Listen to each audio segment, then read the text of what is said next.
This is a short one.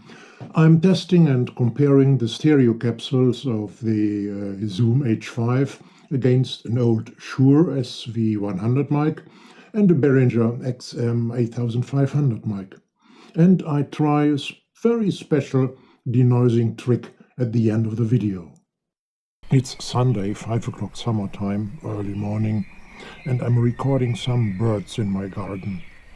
There are no cars driving outside that early, and there's a bit of wind going. It's 2 degrees Celsius, and it's a bit foggy. The Zoom recorder is running in multi-file mode, 441K, sample rate and 16-bit bit depth.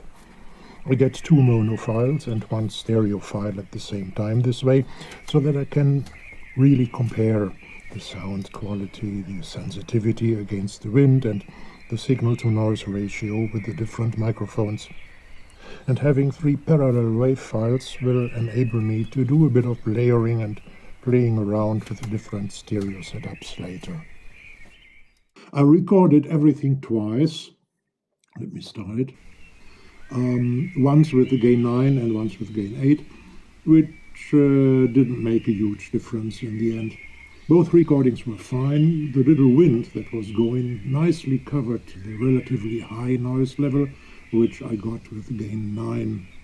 All 3 microphone types delivered the same signal strength to the recorder. The differences concerning the signal-to-noise levels of the microphones themselves were insignificant. The XM8500 was a bit better than the SV100 and the Zoom stereo capsules. The Shure SV100 showed to be the least vulnerable to wind, followed by the Behringer XM8500. There was only an extremely little difference, though. The Zoom capsule stereo mics are, well, they are quite vulnerable to wind, as is generally known. And now for the promised denoising trick.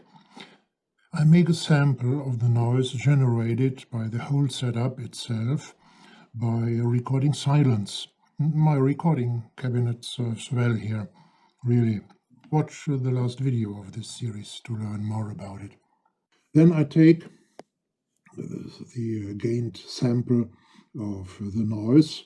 Important is to use the samples of each microphone individually for each of the corresponding recordings. So I take this sample in my denoising software. Here it's a part of FL Studio, but the system is always the same. So I say here, acquire noise profile. Now I have the noise profile. Okay. And now I load the sample which I want to denoise.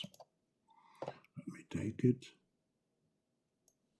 and load it into the software.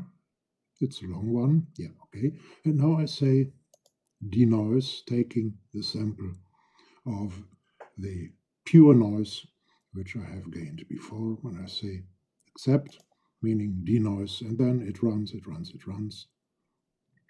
Denoising, because it's quite a long sample, nearly 8. More than 7.5 minutes. So it takes a time, but we have now half of it.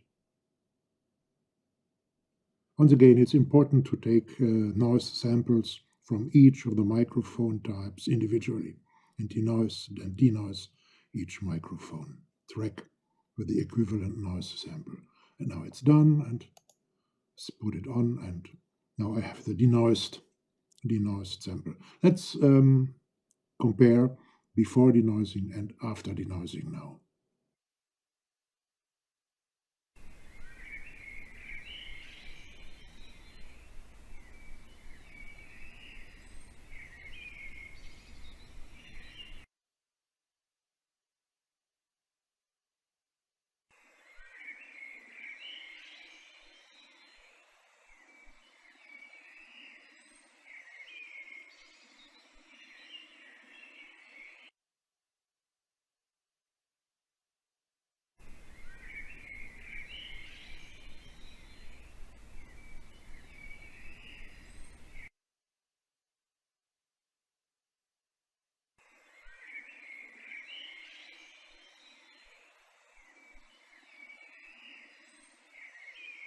In the next video of this series, I'll do some sound designing work with recordings that I have made outside.